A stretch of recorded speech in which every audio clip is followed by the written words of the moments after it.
This is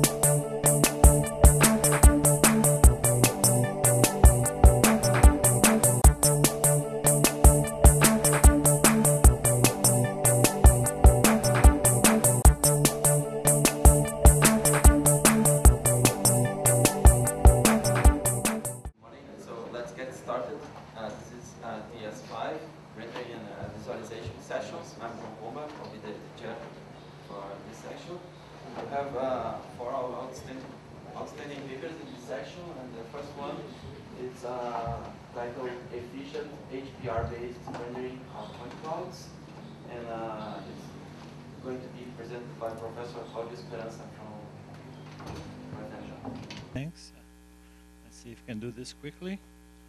So this is joint work with Professor Antônio Oliveira and my student Renan Galvão Machado Silva. So this is a quick summary. So the problem we are trying to deal with here is direct visibility of point clouds. This means that you have a cloud of points, and you want to know which points would be visible if you saw the real surface. So the cloud is just a sampling of a surface, and there are a few approaches that are usually used to deal with that. So it's either some ray casting or splatting. There's an approach which uses pyramid filters, and there's this very interesting approach called the HPR, which was presented in CEGRAPI 2007. And I'm going to go through this very quickly. So what is the HPR operator? HPR is hidden point removal. So the idea is to compute visibility without actually rendering either the surface or the point cloud. So it's it's conceptually simple, and it's just a two-step algorithm. The first thing you do is you just transform all points according to a very special transformation, and after this you compute one convex hull. And the bad thing about this is that the convex hull operation is expensive. So here's the problem. You have the cloud. Since you don't have the surface itself, just a bunch of points, you look at the points and you know if you're looking at it from the front or from the back.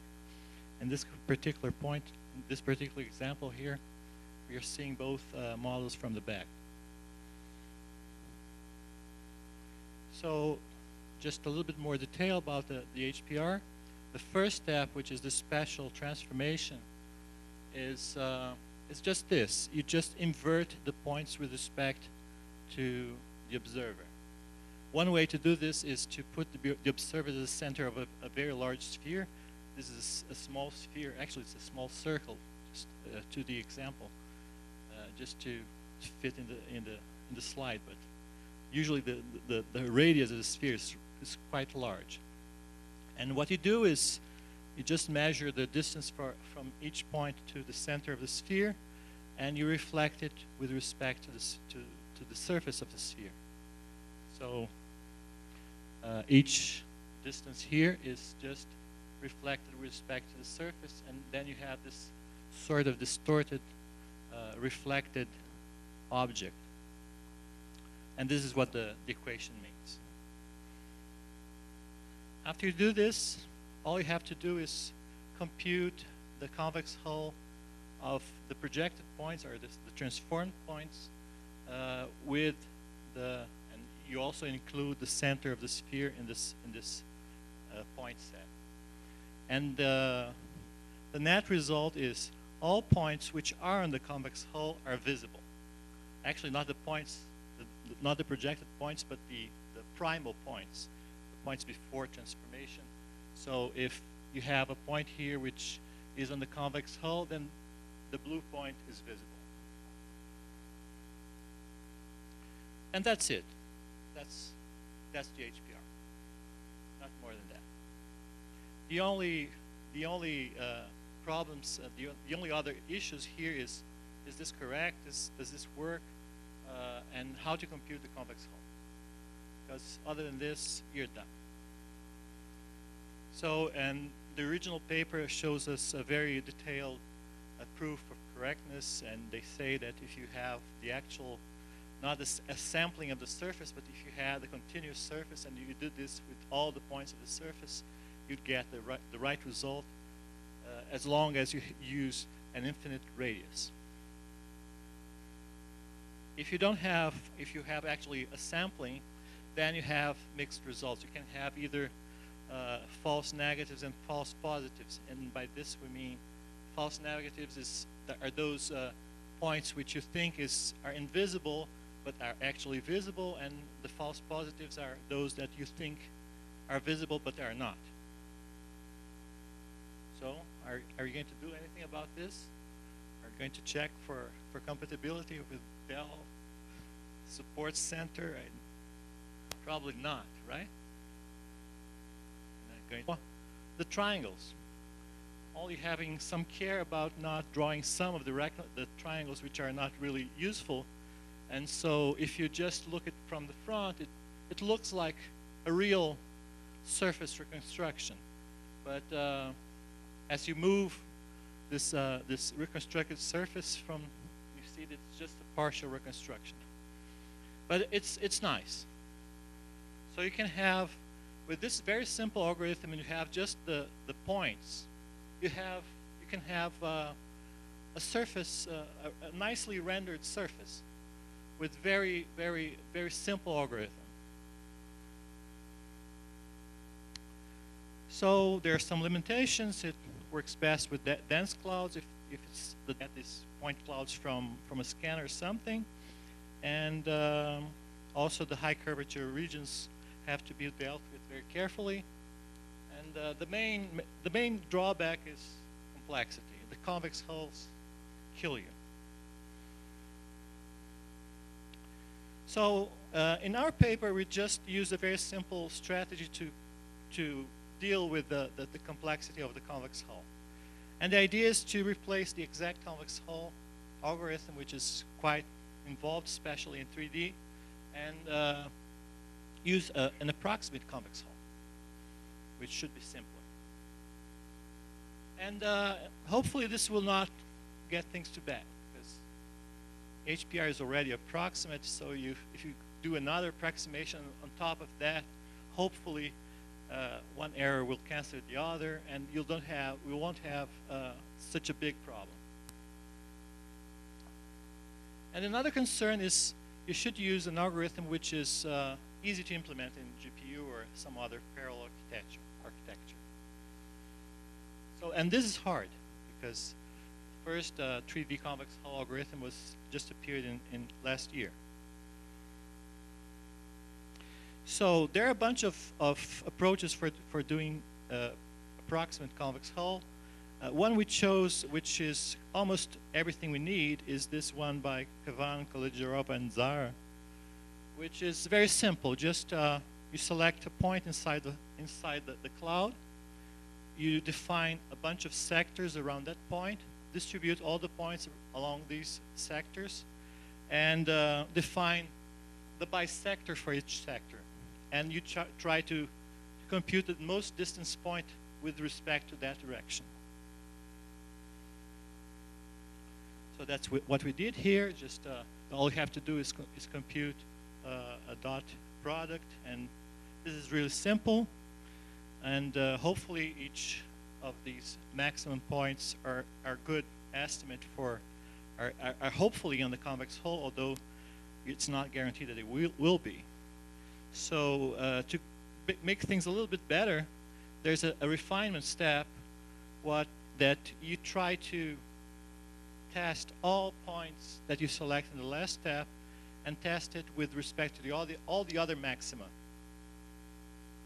And so if you do this and you have k sectors, you have an O of k2 of k squared algorithm, because you have to check every maximum point with every other maximum. Okay, so this is the algorithm, which is interesting, not such a big deal, but it's interesting in the sense that it's very simple to implement in a parallel architecture, other than the nested loop. The k-square thing. So this is the overall complexity. Of course, the hull is just an approximation and can be easily extended to 3D. That's what we want. The only major concern here is it's not as simple to define equal sectors in 3D because you have to partition the solid angles around the sphere in portions that are equal. But this is not a big deal either. So that's our algorithm. We'll use an adapted approximate algorithm, and for computing the visibility, you don't even have to compute the hull. All you have to do is select which points you think are on the convex hull. So you don't even have to build the topology of the hull. So this is really simple, right?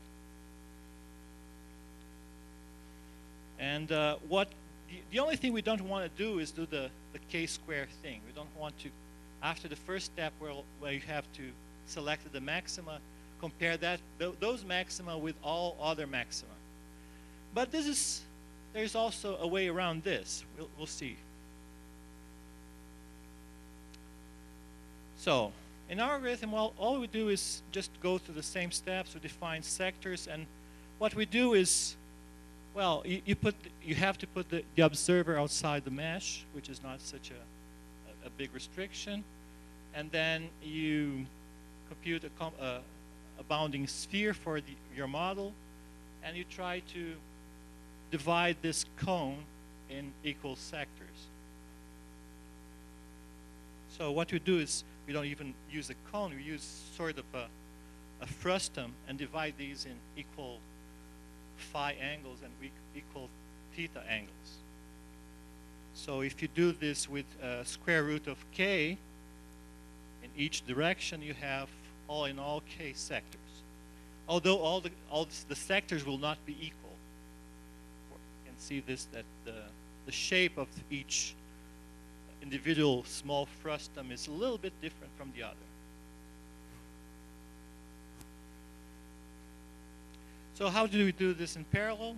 Well, the center of the bounding sphere is just a parallel reduction algorithm, and you can do this with O of n over p, where p is the number of processors, plus log n, using preprocessors. Similarly, for computing R, so this can be done only once. If you're looking at the model from various angles, you have to do this only once, and you're done. For each individual point of view, you have to do all of this. First, in a single O of n over p pass, transform p, I mean the cloud, into a new coordinate system according to, such that the observer is at the origin, and do the spherical flipping thing, assign each point, distribute the points along the divided sectors. And this is easy because you have this angular grid. You can actually address each sector, each small sector by I and j. And then you store this in an array. After this, you have to compute the bisectors. This is O of k over p.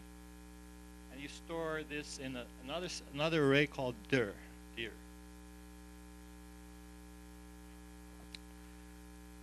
So the first estimate is done exactly as that algorithm I showed you earlier. Just the only thing is that you have to do this in parallel. In order to do this in parallel, you have to sort. First, sort all points along their sectors, and do a segmented prefix scan. So this is okay. I mean, it's a lot easier. It's a lot faster to sort in parallel, and there are quite efficient algorithms to do this. You could even do this without a sort. If you use atomic operations or something, you can do this a lot quicker. All you have to do is distribute things along among sectors. So although this requires a sort, this is not such a big deal. And the thing is, you have to refine, because the first estimate is not quite as good as you would have liked it to be. So rather than do this k-square thing, what you do is try to test each maxima not with all other maxima, but with those maxima that are close by.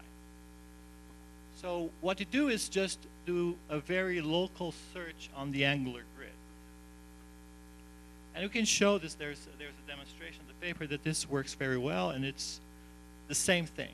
If you do this over and over again, the propagation of you just looking at a small neighborhood, but doing this many times, or even doing a very large neighborhood, you can do whatever you want. So there's actually two ways of doing this. You just use a small neighborhood and repeat lots of times, or you use a large neighborhood. In GPU, we use a large neighborhood because this is more efficient usually than repeating a small neighborhood over and over again.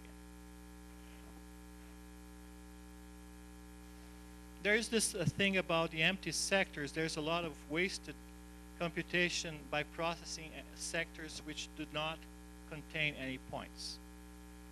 And our CPU implementation tries to handle this gracefully, but the GPU is just brute force. We don't care about this. But this is, I mean, this observation is important for future work. This is something we're working with right now. I'm not going to go into this. But there's this thing. If you have an empty sector, it can be for two reasons. Either the sector is outside the outline of the object, so there would be no points in there. But if you have very small sectors, some of them may be empty because your sampling is not dense enough. Okay. But you cannot throw these away because you need these to do the propagation step.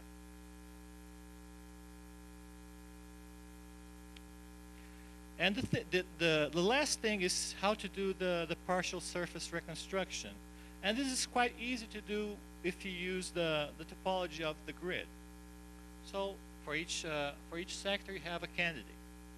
So if you just use a fixed topology, rectangular triangulation like this, you get what you want. The only thing is that for some of the sectors, the maximum will not reside inside the sector. It will have been propagated from a neighbor sector. So you may have something like this. In this case here, sector 6, the maximum for sector 6 actually lies in sector 7. But this is not a problem because all you have to do is discard some triangles which are not well formed, and you get what you want. So for some results here, first thing is that obviously the method is dependent on the size of your angular grid. The finer it is, the better the results. But there's it tapers off after some big k. So in this particular example, after 100,000 or so, there's no gain in improving or using a finer grid. So what is the good enough k?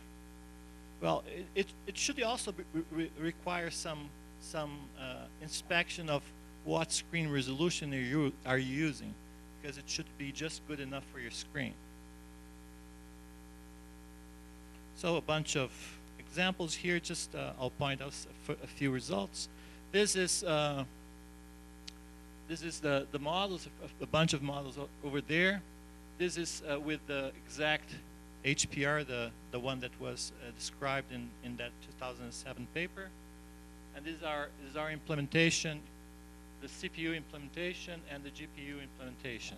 So even the CPU implementation is more efficient than using the CPU equivalent, the original algorithm, usually. And also, the GPU works quite well. But the thing is, so this is a small result. I probably cannot see very well the difference between the exact and the approximate because they're not that different either. Same thing here for the armadillo model and for the dragon model. Also the partial reconstruction results where the differences are even more hard to see.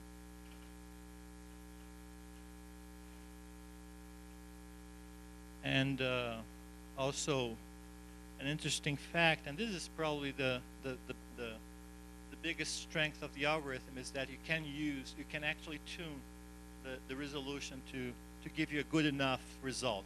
So this is a very small sampling, and you can actually see the model quite well, although not in every detail, but you can get a good rendering of the model, and with a very small increase in the number of K, you can get very good result. So this is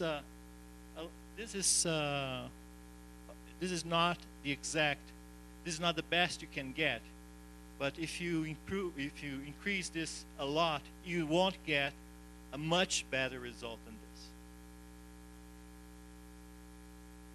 Also for another model, and the Buddha is actually one of the most impressive examples because it's very detailed model, very small detail, and you don't actually have to use a very big K. Also with the Asian dragon, which is the biggest model, we tried this, and which has more than 3 million points, and you can have a very good result with 11 frames per second, and it's real time for 3 million points. So, as a conclusion, this is our work. I mean, we just use the original idea and sort of use a crude approximation of the original idea, but we show that this works well enough. And this gives you an advantage of having a way to tune your result to the screen you have and to the CPU capability or the GPU capabilities you have in your hardware. Okay, there are some things that you can do to make this work a little better. Actually, it can work a lot better if you take care of the empty sectors in GPU. Also, the estimation of R is a problem because you have to, in our algorithm, you do this manually, but you could do this automatically. Okay, that's it. Thank you, Claudio.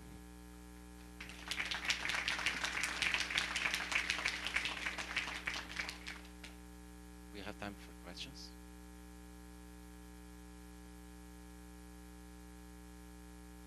I have a question. Very, very nice work. It seems to me, we worked in this problem before, that the algorithm that you used to compute the convex hull, it seems to work really well because of the spherical flip. When you apply the spherical flip, it seems that the points, they are all almost in a convex hull, and then this kind of subdivision, it makes the algorithm work well, and the assumptions that you made on approximately looking for the neighbors, they are very reasonable. Just a quick question: do you guys consider doing like some adaptive subdivision of the sphere, not using a grid? No, we haven't considered this because actually you're not that smart in GPU programming. Just we are very lazy. We like to do these things that are simple to do, and doing the adaptive way is, I think you could probably go this way, but I don't think you'd gain much by doing this. You'll spend a lot of time trying to do a good sampling per sector and something like that, and I don't think you can. I mean, brute force works well with GPU. Sometimes you have to do something that are very subtle and get a huge gain from this. But this is not I don't think this is a hunch, just a hunch. But I don't think you get a major gain by doing adaptive. What you could do is throw away the sectors that are not going to contribute to the image. This is something we should do.